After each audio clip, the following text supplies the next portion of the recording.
নিৰ্বাচনৰ দিন চমু চাপি অহাৰ লগে লগে বিভিন্ন ৰাজনৈতিক দলত যোগদানৰ জোৱাৰ উঠিছে। কাৰ্বি পাহাৰত বিজেপিৰ যোগদান একাধিক বিৰোধী দলৰ নেতাকৰ্মীৰ। কংগ্ৰেছ আৰু APHLCৰ শতাধিক নেতাকৰ্মীয়ে যোগদান কৰে বিজেপিত। বিভিন্ন দলৰ পৰা বিজেপিত যোগদান কৰি উন্নয়নৰ বাবে কাম কৰাৰ আশা প্ৰকাশ নেতাকৰ্মীসকলৰ।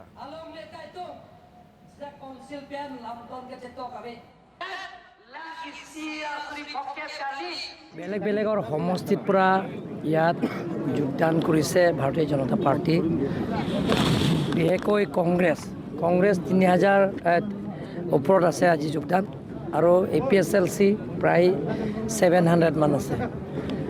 গতিকে আজি কংগ্ৰেছ আৰু APHLC সেই দুটা পাৰ্টি আজি যোগদান কৰা হৈছে।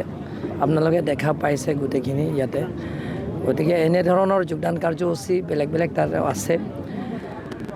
প্ৰত্যেক দিনে আপোনালোকে দেখা পাইছে বেলেগ বেলেগৰ সমষ্টিৰ পৰা আহি যে তেওঁলোকৰ দলৰ পৰা ত্যাগ কৰি আমাৰ ভাৰতীয় জনতা পাৰ্টীয়ে যোগদান কৰিছে।